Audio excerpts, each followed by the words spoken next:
मैं अनुरोध करूंगा हम सबके नेता उन राहुल गांधी जी से कि वो आएं और अपनी बात आपके सामने रखें, अपना संदेश दें। राहुल गांधी जी,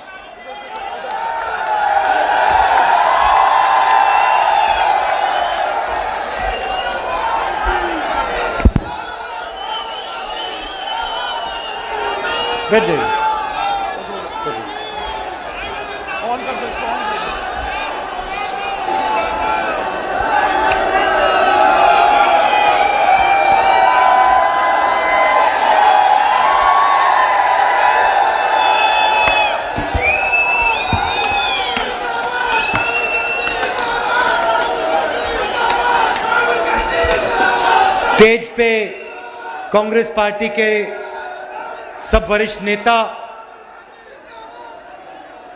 हमारे प्यारे कार्यकर्ता, भाइयों और बहनों, प्रेस के हमारे मित्रों, हरियाणा के युवा, किसान, मजदूर, छोटे व्यापारी, माताएं और बहनों, आप सबका आज यहां मैं बहुत स्वागत करता हूं, दिल से स्वागत करता हूं।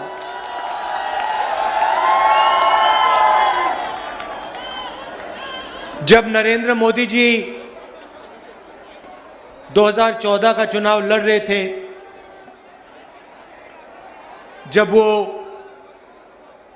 2019 का चुनाव लड़ रहे थे, तो उन्होंने एक नारा दिया था, आपको याद होगा, कांग्रेस मुक्त भारत। याद है आपको?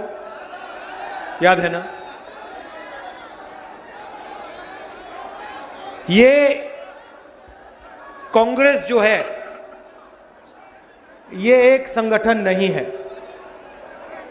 ये एक राजनीतिक दल नहीं है, ये एक सोचने का और जीने का तरीका है। एक तरफ आरएसएस और बीजेपी और दूसरी तरफ कांग्रेस पार्टी, ये दो सोचने और जीने के तरीके हैं। बीजेपी और आरएसएस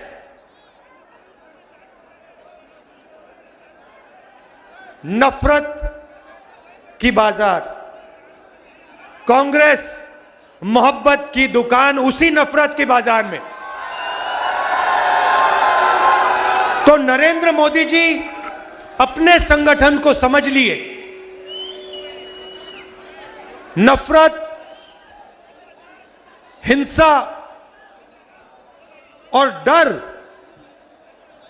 जो आरएसएस और बीजेपी के लोग फैलाते हैं, उसको नरेंद्र मोदी जी समझ गए, मगर कांग्रेस पार्टी को, कांग्रेस की सोच को, कांग्रेस की विचारधारा को नरेंद्र मोदी नहीं समझ पाए, क्योंकि इस देश से मोहब्बत को कोई भी नहीं मिटा सकता।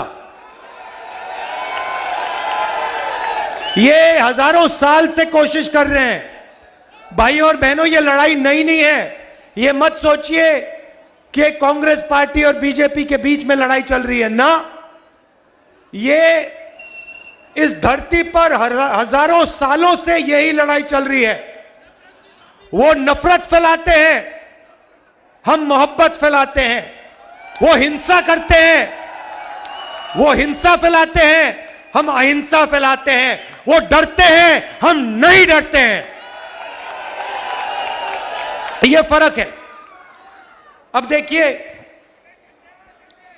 जब भी हमारी सरकार होती है, हम डर को मिटाने की कोशिश करते हैं। नहीं नहीं नहीं नहीं, नफरत की झोपड़ी में आग नहीं लगाई। हम आग लगाने का काम कभी नहीं कर सकते हैं।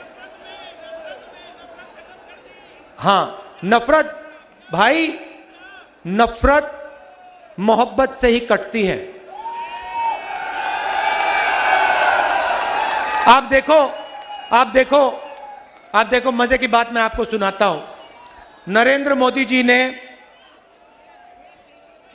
हजारों करोड़, सुनो सुनो, देखो मैं तपस्या और मोहब्बत की बात आपको समझा देता हूं, बता देता हूं, और आप सब इसको समझोगे। नरेंद्र मोदी जी ने 6, 7, 8 साल हजारों करोड़ रुपए मुझे और कांग्रेस पार्टी को बदनाम करने में लगा दिए। मैंने एक शब्द नहीं बोला। जितने भी उन्होंने मेरे बारे में झूठ बोला, मैंने एक शब्द नहीं बोला, मैंने कभी जवाब नहीं दिया, मैं चुप रहा। आपने देखा होगा, मेरे बारे में जो भी कहते थे, मैंने कभी नहीं कहा, मैंने अपने आप को बचाने की कभी कोशिश नहीं की, मैंने कभी नहीं कहा ये गलत बोल रहे हैं मेरे बारे में। आप देख लो, मीडिया देख लो, 8 साल मैंने एक शब्द नहीं बोला। और फिर एक महीने में इनके हजारों करोड़ रुपए को जला दिया मैंने। क्यों? क्योंकि पूरे देश को दिखा कि इस व्यक्ति के दिल में, इस देश के लिए, इस तिरंगे के लिए, किसानों के लिए, मजदूरों के लिए सिर्फ मोहब्बत है और कुछ है ही नहीं। उन्होंने पहले कहा कि यह यात्रा 2-3 दिन चलेगी। हम कन्याकुमारी से निकले, मैंने कहा, प्रेस के मित्रों कहा, मगर ये मित्रों का काम नहीं करते हमारे साथ।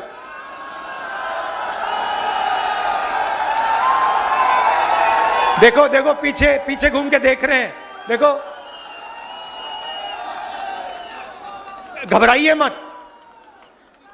मत, क्योंकि ये पूरी की पूरी भीड़ जानती है कि आपकी गलती नहीं है।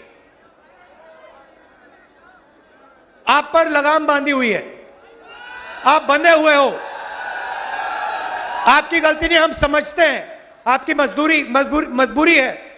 आपको बच्चों को खाना खिलाना है, आपको तनख्वाह लेनी है, आपको भी जीना है, तो हम आपके खिलाफ नहीं हैं। मगर थोड़ा सा टीवी पे यात्रा भी दिखा दिया करो। अच्छा, 24 घंटे नहीं, 24 आवर्स न्यूज नहीं, 2-3 मिनट तो दिखा दिया करो। हिंदुस्तान की जनता क्या कह रही है, थोड़ा दिखा दो। आप 24 घंटा अंबानी जी और अदानी जी की बात रखते हो, जनता की भी रख दो 2 मिनट।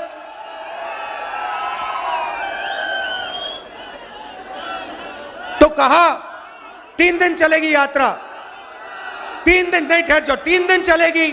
फिर हम केरला आए, सुनो, फिर हम केरला आए। केरला में कहते हैं, केरला में कांग्रेस मजबूत है, कर्नाटक में बीजेपी की सरकार है, वहां पे यात्रा फ्लॉप होगी। ठीक है, हमने कुछ नहीं कहा। कर्नाटक में आए, कर्नाटक में केरला से ज्यादा बड़ा तूफान। फिर कहते हैं नहीं, कर्नाटका में चल गई, तेलंगाना में मुश्किल आएगी, तेलंगाना में फिर से वैसा ही तूफान। फिर कहते हैं हाँ ठीक है, साउथ में चल गई, महाराष्ट्र में नहीं चलेगी। पता लगा कि तूफान छोड़ो, वहां पे महाराष्ट्र में सुनामी आ गई। फिर कहते हैं ठीक है भैया, हिंदी बेल्ट में तो फेल हो जाएगी। मध्य प्रदेश में आए, वो महाराष्ट्र से बड़ी सुनामी चल गई। राजस्थान में उससे भी जबरदस्त, और हरियाणा में तो कोई जवाब ही नहीं है। अब देखो क्या कह रहे हैं, अब कह रहे हैं, अब मुझे चिट्ठी लिखी होम हेल्थ मिनिस्टर ने, राहुल जी कोरोना वापस आ गया है, कोविड वापस आ गया है, यात्रा को बंद कीजिए। यात्रा को बंद कीजिए।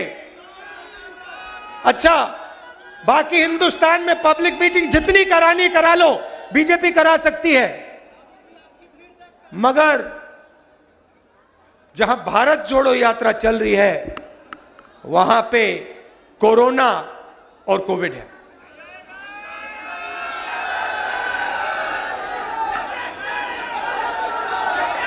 ये देखिए, ये कांग्रेस पार्टी की हुड्डा जी ने कहा आने वाला समय कांग्रेस पार्टी का है। मैं उसको थोड़ा बदलना चाहता हूं। ये जो कांग्रेस पार्टी है, ये आपका औजार है, ये आपका हथियार है। किसका? किसानों का, मजदूरों का, छोटे व्यापारियों का, युवाओं का, ये उनका हथियार है।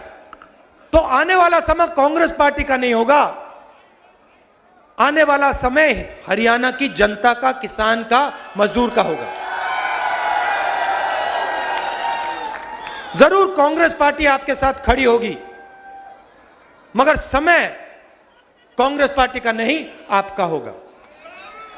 3000 किलोमीटर भाइयों और बहनों में चला हूं, बारिश में, गर्मी में, सर्दी में, हजारों लोगों से बात की है, किसानों से, मजदूरों से, युवाओं से। युवाओं से पूछता हूं, क्या पढ़ा तुमने? कहते हैं इंजीनियरिंग की, कोई कहता है डॉक्टर बनना चाहता हूं, कोई कहता है मैंने आईएएस की तैयारी की। फिर मैं पूछता हूं, इंजीनियर बनना था, अब क्या कर रहे हो? कहते हैं पकोड़े तल रहे हैं, पकोड़े तल रहे हैं, मिर्ची के पकोड़े, प्याज के पकोड़े। उबर गाड़ी चला रहे हैं, मजदूरी कर रहे हैं, और जो मजदूरी उबर नहीं चला रहे हैं, मजदूरी नहीं कर रहे हैं, वो कहते हैं हम तो बेरोजगार हैं।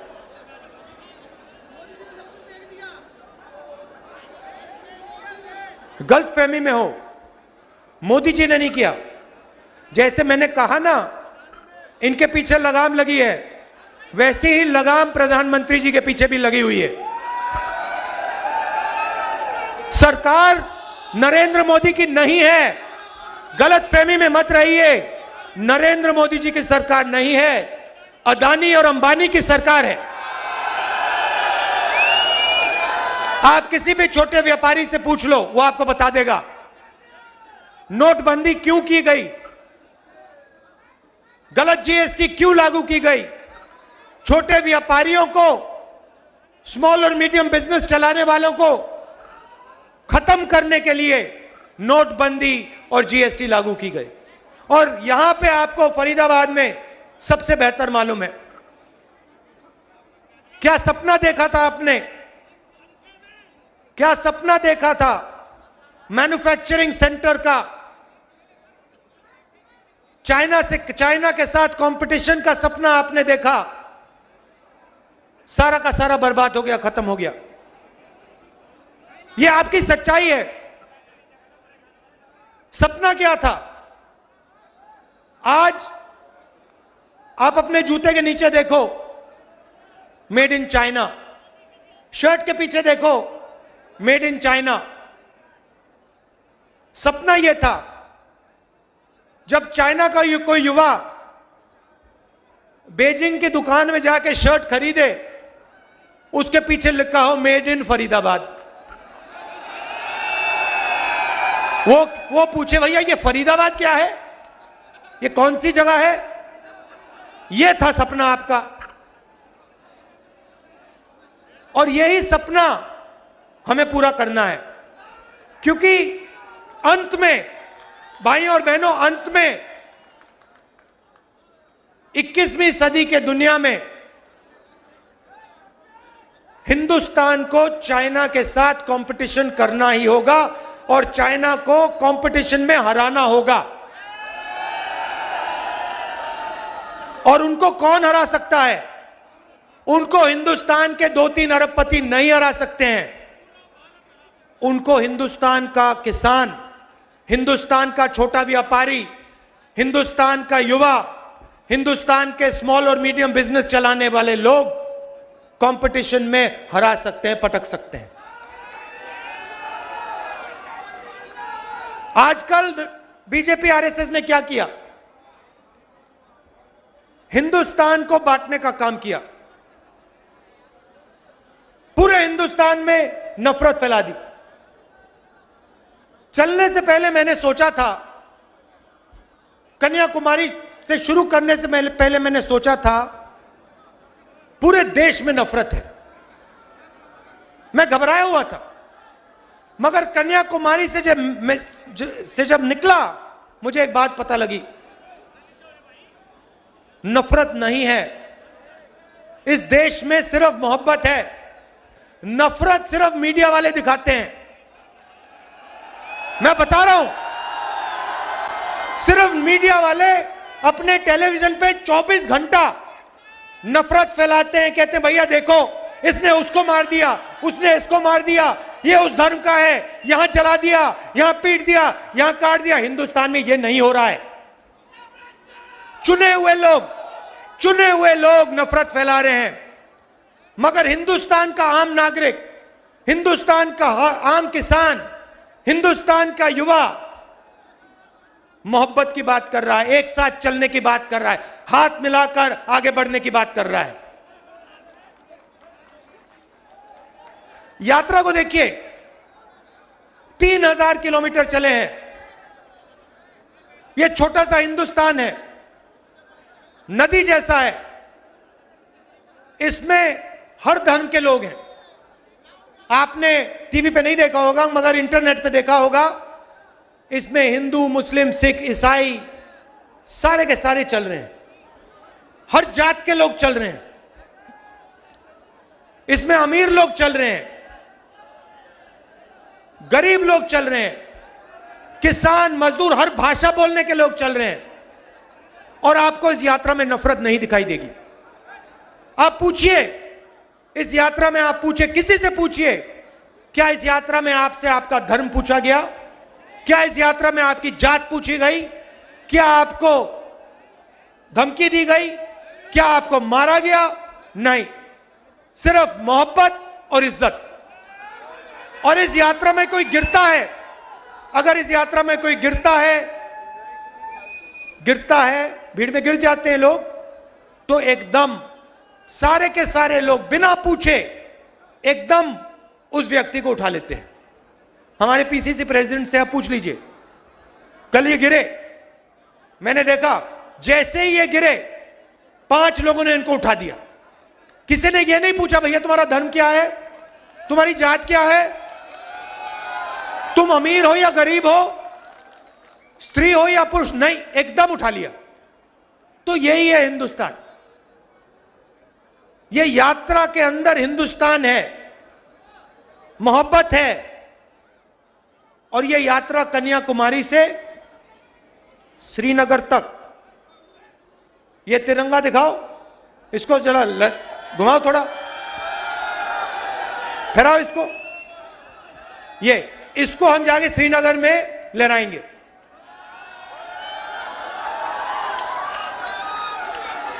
और ये यात्रा बेरोजगारी के खिलाफ है, महंगाई के खिलाफ है, डर के खिलाफ है और नफरत के खिलाफ है। पिछले सालों में आप इनकी सब पॉलिसीज देख लीजिए, यूपीए की पॉलिसीज देखिए। मैं आपसे पूछता हूं, मनरेगा ने डर मिटाया? डर मिटाया मनरेगा ने मजदूरों के दिल में? जब हमने किसानों की कर्जा माफी की, डर मिटाया? जब जमीन अधिग्रहण बिल लाए, डर मिटाया? नोटबंदी ने डर मिटाया? गलत जीएसटी ने डर मिटाया? कोविड के समय इन्होंने जो किया उससे डर मिटा? जब किसान को बीमा नहीं मिलता डर मिटता है? ये तो इनकी सारी की सारी पॉलिसीज, बेरोजगारी से डर मिटा? इनकी सारी की सारी पॉलिसीज डर फैलाने की पॉलिसीज है। ये चाहते हैं कि किसान, मजदूर, युवा सबके दिल में डर हो, क्योंकि वो उस डर को नफरत में बदलते हैं। अगर इस देश में डर नहीं है तो इस देश में नफरत नहीं हो सकती। आप सोचो, आपके दिल में नफरत कब पैदा होती है? जब आपको डर लगता है। जब आपको डर नहीं लगता तो नफरत नहीं पैदा हो सकती है। और यही आरएसएस के लोग करते हैं। ये डर फैलाते हैं और फिर उस डर को नफरत में बदलते हैं। हम कहते हैं डरो मत, और हम मोहब्बत फैलाते हैं। हम एक हिंदुस्तानी को दूसरे हिंदुस्तानी से गले लगाते हैं। ये हमारा काम है।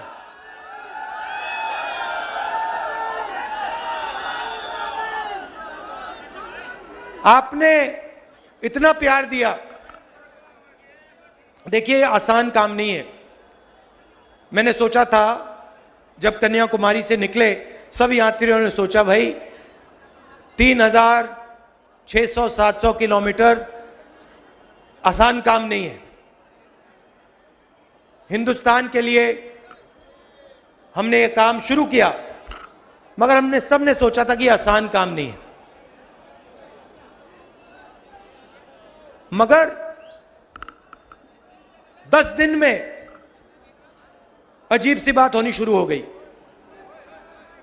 हम सुबह उठते, आमतौर से आदमी सुबह उठता है, फ्रेश होता है ना, जगने के बाद फ्रेश होता है, और शाम को थोड़ी थकान आ जाती है।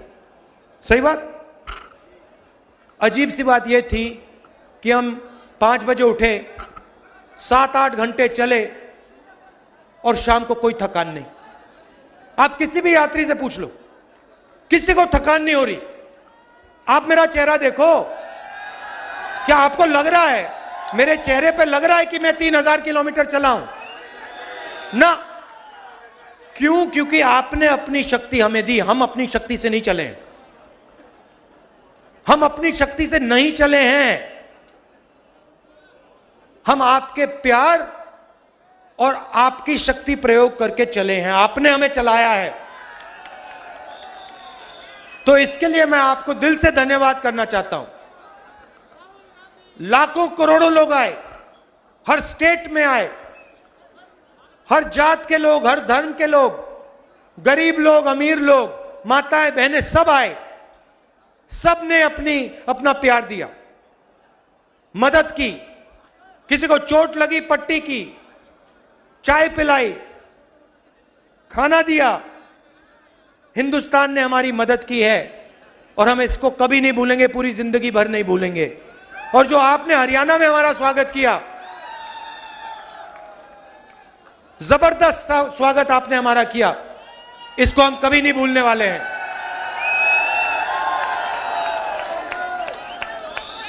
तो आप अब कल सुबह हम दिल्ली में जाएंगे, मगर कुछ ही दिन बाद हम फिर से हरियाणा में आएंगे और आपके साथ 6-7 दिन चलेंगे। आप सबका फिर से बहुत बहुत धन्यवाद। आप रात के समय यहां आए, इसके लिए मैं बहुत आभारी हूं। नमस्कार, जय हिंद। और बहनों, ये लड़ाई नई नहीं है। ये मत सोचिए कि कांग्रेस पार्टी और बीजेपी के बीच में लड़ाई चल रही है ना। ये इस धरती पर हजारों सालों से यही लड़ाई चल रही है। वो नफरत फैलाते हैं, हम मोहब्बत फैलाते हैं। वो हिंसा करते हैं, वो हिंसा फैलाते हैं, हम अहिंसा फैलाते हैं। वो डरते हैं, हम नहीं डरते हैं। ये फर्क है। अब देखिए, जब भी हमारी सरकार होती है हम डर को मिटाने की कोशिश करते हैं। नहीं नहीं नहीं नहीं, नफरत की झोपड़ी में आग नहीं लगाई। हम आग लगाने का काम कभी नहीं कर सकते हैं। हां, नफरत भाई, नफरत मोहब्बत से ही कटती है। आप देखो, आप देखो, आप देखो, मजे की बात मैं आपको सुनाता हूं। नरेंद्र मोदी जी ने हजारों करोड़, सुनो सुनो, देखो मैं तपस्या और मोहब्बत की बात आपको समझा देता हूं, बता देता हूं, और आप सब इसको समझोगे। नरेंद्र मोदी जी ने 6, 7, 8 साल हजारों करोड़ रुपए मुझे और कांग्रेस पार्टी को बदनाम करने में लगा दिए। मैंने एक शब्द नहीं बोला। जितने भी उन्होंने मेरे बारे में झूठ बोला, मैंने एक शब्द नहीं बोला, मैंने कभी जवाब नहीं दिया, मैं चुप रहा। आपने देखा होगा, मेरे बारे में जो भी कहते थे, मैंने कभी नहीं कहा, मैंने अपने आप को बचाने की कभी कोशिश नहीं की। मैंने कभी नहीं कहा ये गलत बोल रहे हैं मेरे बारे में। आप देख लो, मीडिया देख लो, 8 साल मैंने एक शब्द नहीं बोला। और फिर एक महीने में इनके हजारों करोड़ रुपए को जला दिया मैंने। क्यों? क्योंकि पूरे देश को दिखा कि इस व्यक्ति के दिल में, इस देश के लिए, इस तिरंगे के लिए, किसानों के लिए, मजदूरों के लिए सिर्फ मोहब्बत है और कुछ है ही नहीं। उन्होंने पहले कहा कि यह यात्रा 2-3 दिन चलेगी। हम कन्याकुमारी से निकले, मैंने कहा, प्रेस के मित्रों कहा, मगर ये मित्रों का काम नहीं करते हमारे साथ।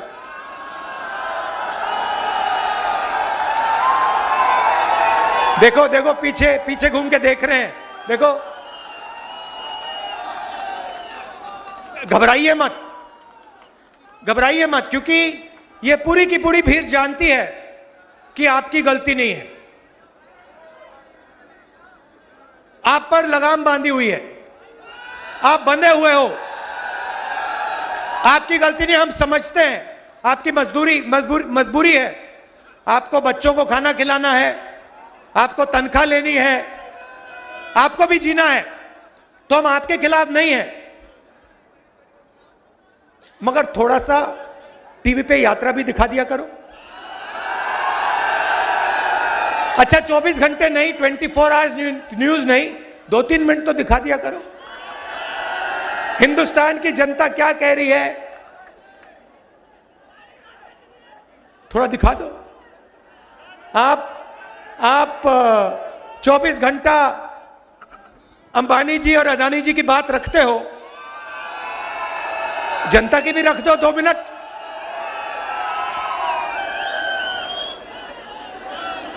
तो कहा 3 दिन चलेगी यात्रा, 3 दिन नहीं, ठहर जाओ, 3 दिन चलेगी। फिर हम केरला आए, सुनो सुनो सुनो सुनो, फिर हम केरला आए।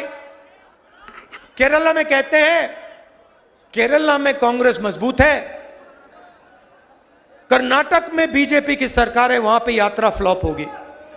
ठीक है, हमने कुछ नहीं कहा।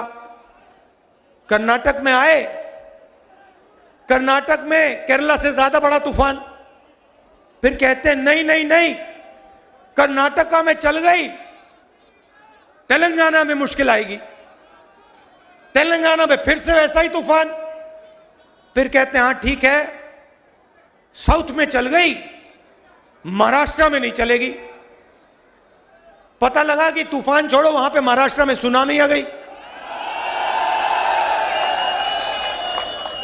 फिर कहते हैं ठीक है भैया, हिंदी बेल्ट में तो फेल हो जाएगी। मध्य प्रदेश में आए, वो महाराष्ट्र से बड़ी सुनामी चल गई। राजस्थान में उससे भी जबरदस्त, और हरियाणा में तो कोई जवाब ही नहीं है। अब देखो क्या कह रहे हैं, अब कह रहे हैं, अब मुझे चिट्ठी लिखी होम हेल्थ मिनिस्टर ने, राहुल जी कोरोना वापस आ गया है, कोविड वापस आ गया है, यात्रा को बंद कीजिए, यात्रा को बंद कीजिए। अच्छा, बाकी हिंदुस्तान में पब्लिक मीटिंग जितनी करानी करा लो, बीजेपी करा सकती है, मगर जहां भारत जोड़ो यात्रा चल रही है वहां पे कोरोना और कोविड है।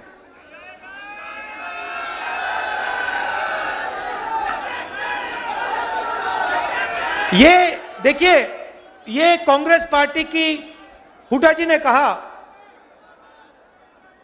आने वाला समय कांग्रेस पार्टी का है, मैं उसको थोड़ा बदलना चाहता हूं। ये जो कांग्रेस पार्टी है ये आपका औजार है, ये आपका हथियार है। किसका? किसानों का, मजदूरों का, छोटे व्यापारियों का, युवाओं का, ये उनका हथियार है। तो आने वाला समय कांग्रेस पार्टी का नहीं होगा, आने वाला समय हरियाणा की जनता का, किसान का, मजदूर का होगा। जरूर कांग्रेस पार्टी आपके साथ खड़ी होगी, मगर समय कांग्रेस पार्टी का नहीं, आपका होगा। 3000 किलोमीटर भाइयों और बहनों में चला हूं, बारिश में, गर्मी में, सर्दी में, हजारों लोगों से बात की है, किसानों से, मजदूरों से, युवाओं से। युवाओं से पूछता हूं, क्या पढ़ा तुमने? कहते हैं इंजीनियरिंग की, कोई कहता है डॉक्टर बनना चाहता हूं, कोई कहता है मैंने आईएएस की तैयारी की। फिर मैं पूछता हूं, इंजीनियर बनना था, अब क्या कर रहे हो? कहते हैं पकोड़े तल रहे हैं, पकोड़े तल रहे हैं, मिर्ची के पकोड़े, प्याज के पकोड़े। उबर गाड़ी चला रहे हैं, मजदूरी कर रहे हैं, और जो मजदूरी उबर नहीं चला रहे हैं, मजदूरी नहीं कर रहे हैं, वो कहते हैं हम तो बेरोजगार हैं।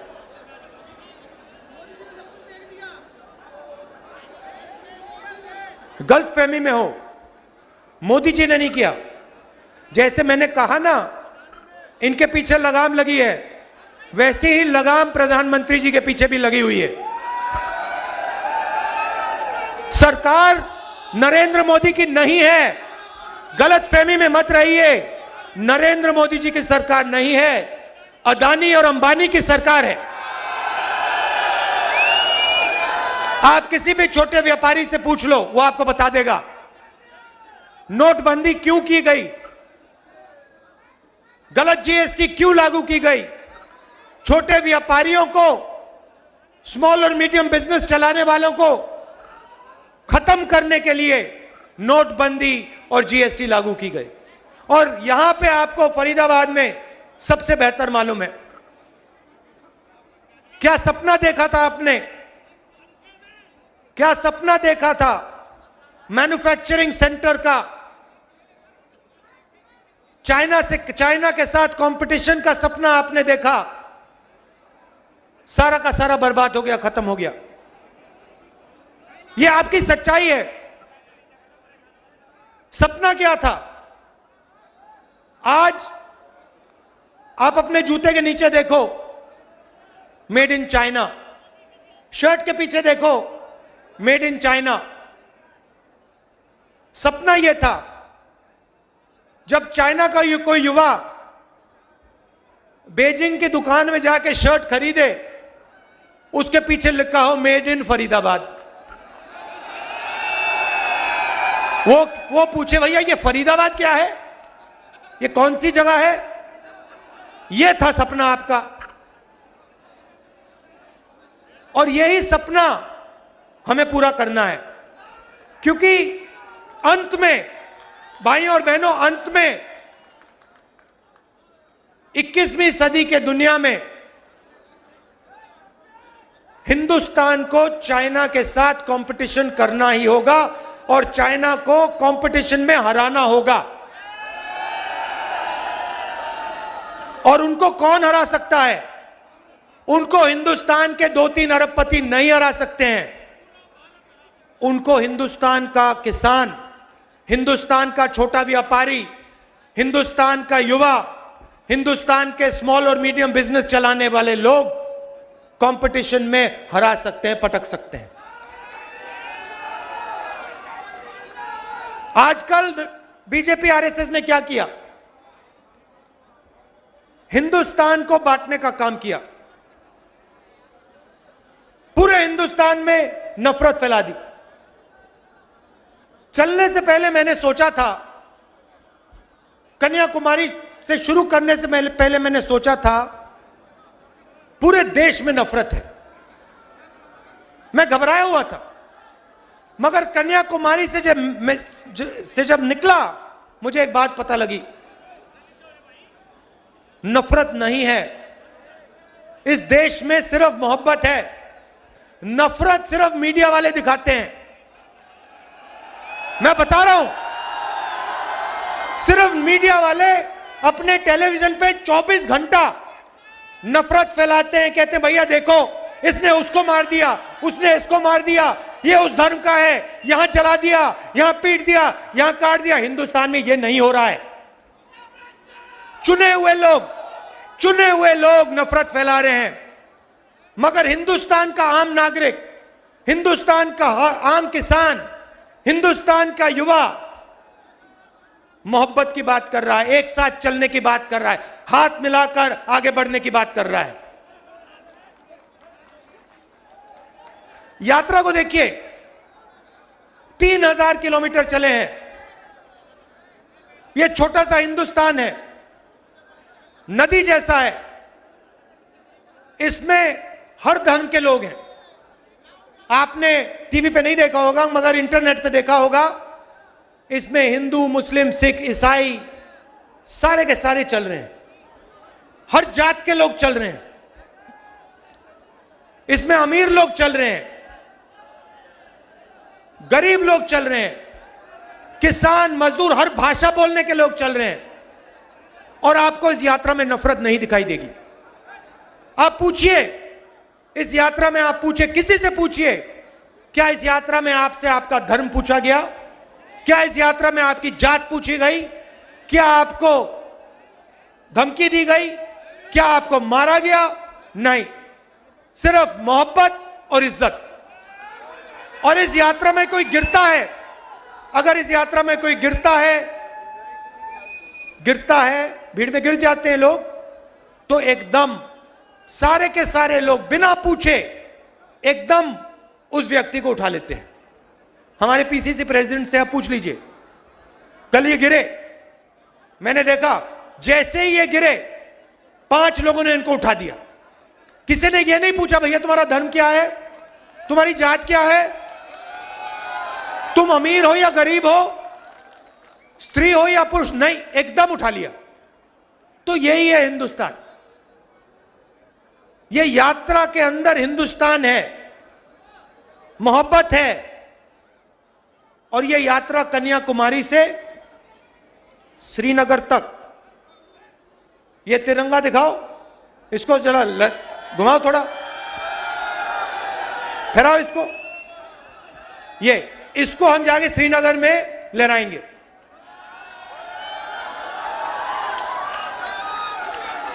और ये यात्रा बेरोजगारी के खिलाफ है, महंगाई के खिलाफ है, डर के खिलाफ है और नफरत के खिलाफ है। पिछले सालों में आप इनकी सब पॉलिसीज देख लीजिए, यूपीए की पॉलिसीज देखिए। मैं आपसे पूछता हूं, मनरेगा ने डर मिटाया? डर मिटाया मनरेगा ने मजदूरों के दिल में? जब हमने किसानों की कर्जा माफी की, डर मिटाया? जब जमीन अधिग्रहण बिल लाए, डर मिटाया? मिटाया? नोटबंदी ने डर मिटाया? गलत जीएसटी ने डर मिटाया? कोविड के समय इन्होंने जो किया उससे डर मिटा? जब किसान को बीमा नहीं मिलता डर मिटता है? ये तो इनकी सारी की सारी पॉलिसीज, बेरोजगारी से डर मिटा? इनकी सारी की सारी पॉलिसीज डर फैलाने की पॉलिसीज है। ये चाहते हैं कि किसान, मजदूर, युवा सबके दिल में डर हो, क्योंकि वो उस डर को नफरत में बदलते हैं। अगर इस देश में डर नहीं है तो इस देश में नफरत नहीं हो सकती। आप सोचो, आपके दिल में नफरत कब पैदा होती है? जब आपको डर लगता है। जब आपको डर नहीं लगता तो नफरत नहीं पैदा हो सकती है। और यही आरएसएस के लोग करते हैं। ये डर फैलाते हैं और फिर उस डर को नफरत में बदलते हैं। हम कहते हैं डरो मत, और हम मोहब्बत फैलाते हैं। हम एक हिंदुस्तानी को दूसरे हिंदुस्तानी से गले लगाते हैं। ये हमारा काम है।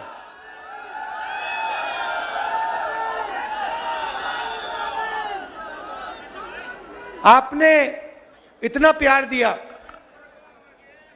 देखिए, आसान काम नहीं है। मैंने सोचा था जब कन्याकुमारी से निकले, सब यात्रियों ने सोचा भाई 3600-700 किलोमीटर आसान काम नहीं है।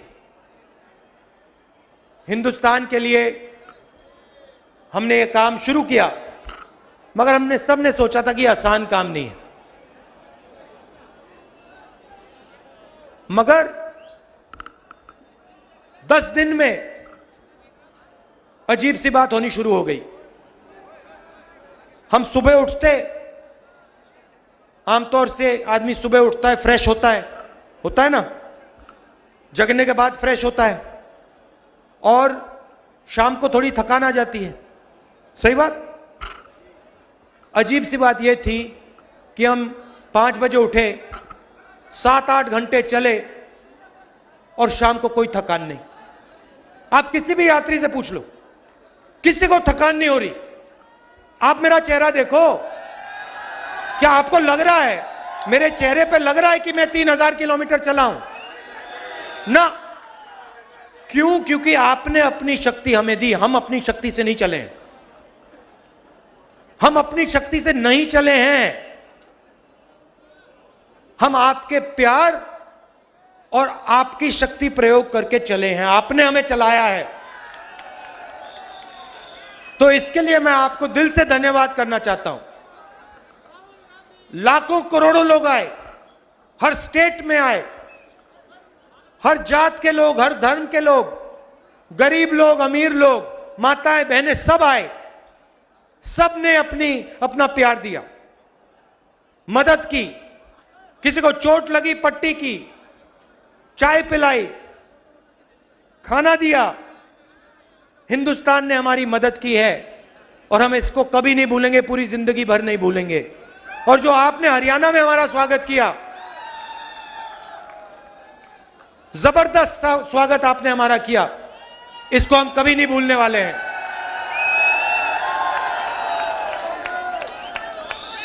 तो आप अब कल सुबह हम दिल्ली में जाएंगे, मगर कुछ ही दिन बाद हम फिर से हरियाणा में आएंगे और आपके साथ 6-7 दिन चलेंगे।